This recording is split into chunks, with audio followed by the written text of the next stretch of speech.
అందరికీ నమస్కారం అండి. చాలామంది వారికి అన్నీ ఉన్నా కూడా ఏదో ఒక అసంతృప్తితో జీవితాన్ని గడుపుతూ ఉంటారు. డబ్బుంటుంది, ఆస్తుంటుంది, చదువుంటుంది, ఉద్యోగం ఉంటుంది, ఏ సమస్యలు ఉండవు. కానీ ఆనందంగా మాత్రము జీవించలేరు. ఎప్పుడూ ఏదో ఒక సమస్య, ఏదో ఒక అసంతృప్తి. మనకంటే వాళ్ళు బావున్నారు, మనకంటే వాళ్ళకెక్కువ వస్తుంది. ఇలా ఏవో ఒక ఆలోచనలతో జీవితం అంతా బాధపడుతూనే ఉంటారు. అసలు మనము ఆనందంగా ఉండాలంటే ఎలా బ్రతకాలో ఒక చిన్న కథ ద్వారా ఇప్పుడు మనం తెలుసుకుందాము. ఒకసారి వివేకానంద స్వామి అమెరికా వెళ్ళినప్పుడు అక్కడ ఒక అమెరికన్ను ఆయన్ని ఇలా అడిగారు. స్వామీజీ, ఈ సంపద, బంధాలు, సౌకర్యాల వల్ల ఏర్పడిన భౌతిక సుఖాలు చివరికి దుఃఖాన్నే మిగులుస్తాయి అని మీరంటున్నారు. కానీ మాకు మాత్రం అలా అనిపించటం లేదు.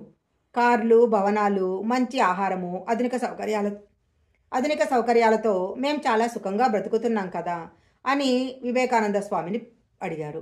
అప్పుడు వివేకానంద స్వామి, నిజమే, మీరు సుఖాలనే అనుభవిస్తున్నారు, అలా అని మీరు అనుకుంటున్నారు అని ఈ కింది విధంగా చెప్పారు. మీరు సుఖాలను అనుభవిస్తున్నామనే అనుకుంటున్నారు, కానీ దాని వలన మీకు నిజమైన సంతోషం ఏమీ కలగటం లేదు. సుఖం ఎలాంటిదంటే భయంగా పొరుగింట్లో దూరి ఆ ఇంటి ఓనర్ ఎక్కడ చూసి కొట్టి తరుముతాడోనని హడావుడిగా దొంగ చూపులు చూసుకుంటూ గిన్నెలో ఉన్న ఆహారాన్ని ఎలా తింటుందో అలాగే మీరు కూడా జీవిస్తున్నారు. మీ జీవితము పైకి సంతోషంగా, ఉల్లాసభరితంగా కనిపిస్తుంది, కానీ లోపలంతా విషాదమే. చివరికి బాధగా, ఆ తర్వాత దుఃఖంగా మారుతుంది. వైరాగ్యంతో బ్రతుకుతున్న మా లాంటి వాళ్లను చూస్తే పైకి ఈ లోకానికి మేము అక్కర్లేని వాళ్ళలా కనిపిస్తాము, కానీ వాళ్లలో లోపలంతా పరమానందము, స్థిరత్వము నిండి ఉంటాయి అన్నారు స్వామి వివేకానంద. భౌతిక ప్రపంచంలో పడి కొట్టుకుపోవాలి అనుకునే వాళ్లకు ఆనందం ఎప్పుడూ చాలా దూరంలో ఉంటుందని వివేకానందుడు లాంటి జ్ఞానులు ఎంతోమంది ఎన్నో విధాలుగా చెప్తున్నారు. పరమాత్మ స్వరూపమైన ప్రకృతిపై ఆధారపడి పరిమితమైన వస్తు సంపదలతో జీవితాన్ని సరళంగా మార్చుకోవాలని మన మేలు కోరుతున్నారు. ఇదే విషయాన్ని ఆదిశంకరాచార్యులు కూడా తన శిష్యులకు చెప్పారు.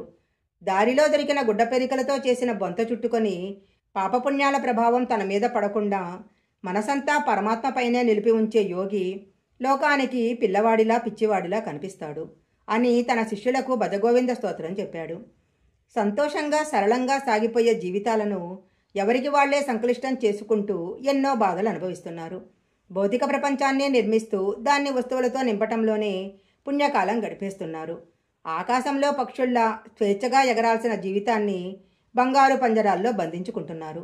వివేకాన్ని కోల్పోయి అవసరాలకు, విలాసాలకు మధ్య ఉండే భేదాన్ని తెలుసుకోలేకపోతున్నారు. వివేకం అనే తాళాన్ని ఎక్కడో జారవిడుచుకున్నారు. జైలు పక్షుల్లా బ్రతుకుతున్నారు. పొద్దున లేచింది మొదలు రాత్రి పడుకునే వరకు తనది కాని దానికోసం వెంపర్లాడుతున్నారు. లోభగుణం వల్ల రోజంతా ఊపిరి ఆడనంత బిజీగా కాలం గడుపుతున్నారు.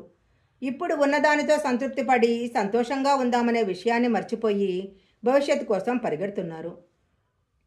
వేల కొద్దీ పూల చుట్టూ తిరిగి తిరిగి తేనెతిట్టను పెట్టినా తమ జీవితకాలంలో ఒక్కసారి కూడా రుచి చూడని తేనెటీగల్లా మారిపోతున్నారు.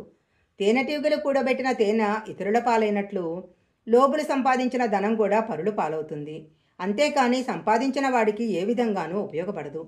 దొరికిందే తిని కదలకుండా ఉండే కొండ చిలవ కూడా చాలా కాలం బ్రతుకుతుంది. నేను ఎన్నో ఏళ్ళు ఒక కొండ చిలవను చూసి ఈ పాఠం నేర్చుకున్నా.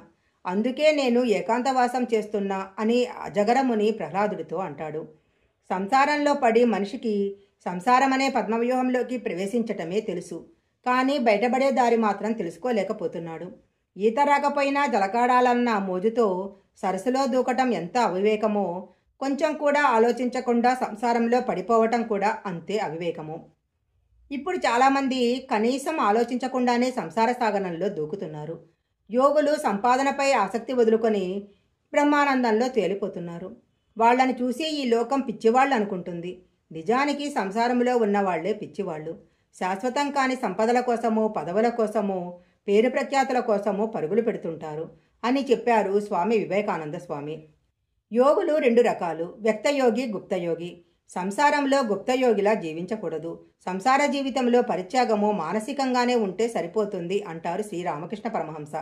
అలా ఈ లోకంలో ఉంటూనే గుప్తయోగిలా తమ బాధ్యతలు నిర్వర్తించవచ్చు, పరమానందాన్ని కూడా అనుభవించవచ్చు. ఈ వీడియో కనుక మీకు నచ్చినట్లయితే లైక్ చేయండి, షేర్ చేయండి. ఇలాంటి మరిన్ని వీడియోల కోసం మా ఛానల్ సబ్స్క్రైబ్ చేసుకోండి. పక్కనే ఉన్న బెల్ ఐకాన్ని యాక్టివేషన్ చేసుకుంటే మేము పెట్టే వీడియోలన్నీ కూడా మీకు ముందుగానే నోటిఫికేషన్గా వస్తాయి. మరొక మంచి వీడియోతో మళ్ళీ కలుసుకుందాం.